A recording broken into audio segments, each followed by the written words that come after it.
Worried about a calamity or extinction level event? Most of us manage to carry on our daily lives despite these potential problems, but not all of us. For some, that is not an option. It's extremely naive. We think about 15 million Americans are actively prepping right now.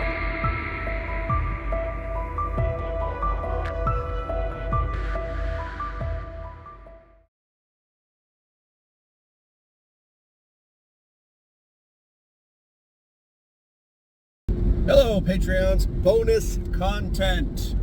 Listen, I'm in the process. I've really been thinking about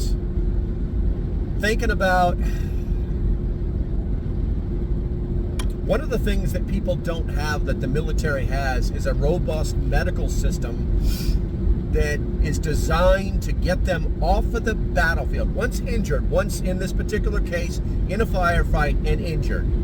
Once injured, a robust, powerful, dynamic medical transportation system, and then medical triage system, then medical treatment system. This whole gigantic system they have gives them the ability to actually be shot and almost die, be transported someplace all fixed up, and then sooner or later possibly sent back to the battlefield. We don't have that in the civilian world. So we have to rely on we have to rely on our wits, on our skills, and I'm even thinking body armor. Now, when preppers think about body armor, they think about plate kits and putting on their garb and all this other stuff. I'm thinking more about the body armor that you would wear under a shirt. Something that's very small, that's very light. So I've reached out to some companies to see if I can secure a deal for my followers. I'm in the process of I wouldn't say negotiating with, but I'm talking with them, and I think I've actually come to find one that actually is the real deal, that has a good price point and won't rip anybody off.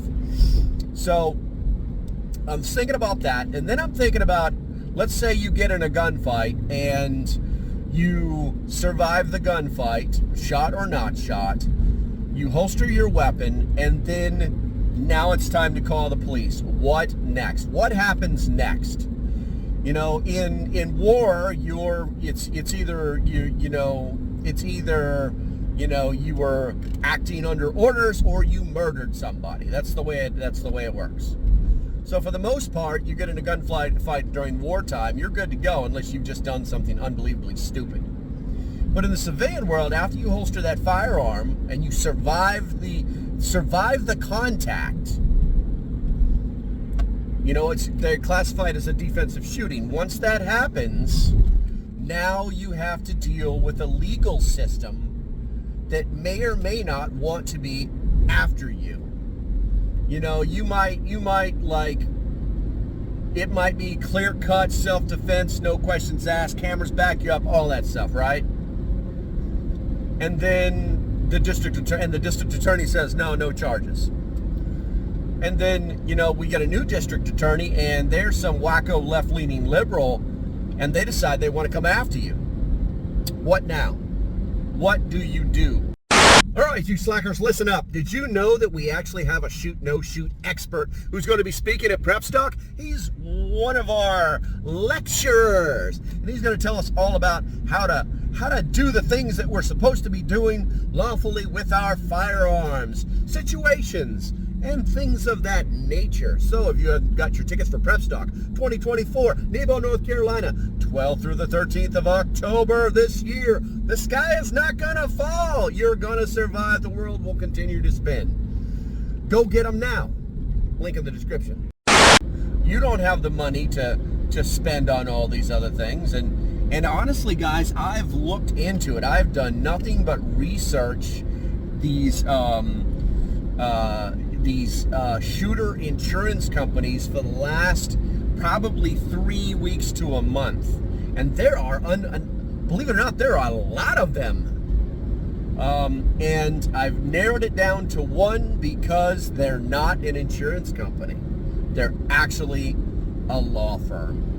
So I'm working on a deal with them to save you guys some money, and I think that's going to be the next steps, because the way the world is going right now, things are not super great. Things are not.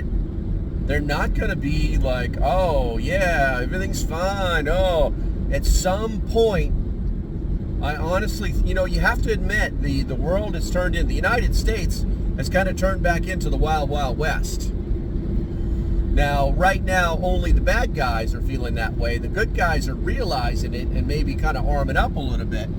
But I think here in the very near future, we're going to start seeing more people in states where it's allowed to open carry. The presence of the firearm has been proven to stop or deter crime, to stop assaults, to make you instantly not a soft target. I teach you how to shoot the circles, and that's about it.